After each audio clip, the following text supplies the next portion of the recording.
Are you thrilled? We won't give too many blow by blows here, but we're going to talk about the business of it. Are you thrilled and excited and on the edge of your seat to see Jimmy Uso versus Jey Uso? No. However, there really is nothing else for them to do that makes sense. I'm more excited for the story than I am for the match or any physical. Like, I want to see what's going to happen, but I'm not a big fan of their matches. Well, and also remember, I think we did a dissertation on this last year sometime when they were yet again teasing the eventual breakup of the bloodline. And I said, I believe I said, because I haven't listened to it, but I remember saying that one of these guys may take off and one of these guys may suffer, but it's going to be hard for both without this particular story. It's hard to do the brother versus brother.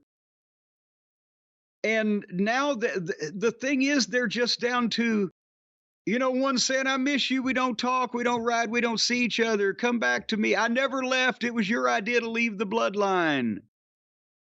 And there is kind of the element of Jimmy saying Jay went off and became a big star selling merchandise, but it was all because of me. It was all because of me. And that's It was all because of Steppin PW. Yeet. Well, yeet. Because that's when Jay said the biggest moment's going to be me versus you, and I'll knock yeet out your ass. Trademark. It took forever. My thoughts were, I'm not sure I'm into this. Maybe I read the recap and it sounded better than it did live because it took so long to get there. But, but they have to do it. But and again, we don't get excited about their matches. We get excited about the stories that they're in, but not necessarily the ones that revolve around them.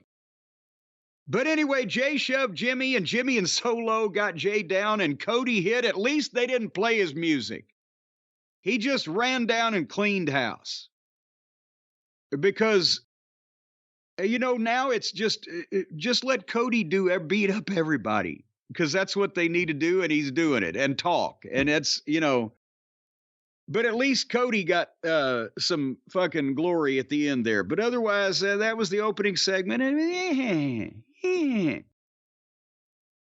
then there was an addendum to the dramatic reading on stage when in the back Adam Pearce was yelling at Aldous on the phone about his guys coming to his show, and Heyman came in and said it wasn't authorized. Jimmy and Solo went into business for themselves. I've had flight delays. Look, I'm not even wearing makeup. You couldn't really tell the difference. I thought his Undertaker makes him up every morning when he gets up out of bed. Oh, come on. He was even looking good here. It looks like he's lost a few pounds. Looking good? What? He looks like he's lost a few pounds, I think. He looks like he's gotten into better shape. A few pounds? Paul could lose a few pounds off his eyelids. Oh, come on. I'm just saying, but anyway, he promised that Uso and Solo have gone from the arena and Paul's going to handle his business tonight and he's going to leave too. And that was, the way we opened. And there we were. Any thoughts before we move on? Not much to say other than, despite what you say and what I may feel about the segment, the fans there were happy with the pacing, it seemed, and with what was said or not said or what happened that didn't happen. I guess they're just happy they got a moment like the surprise appearance of Solo and Jimmy. But this still ties into the bloodline. That's the thing that keeps this whole angle afloat. Or, keeps this match going. Yeah. Or makes it mean anything. We'll see what happens after that. And, as you said, the people are enjoying it. We're not saying they're not.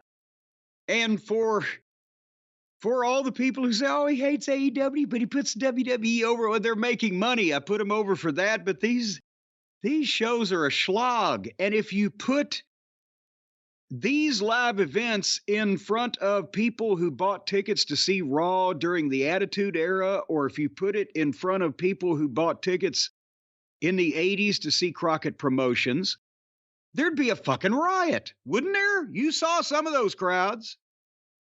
Yeah, and it's funny considering the building they were in. That the crowd was so into it. Yeah, it's just so slowly and talky. But anyway,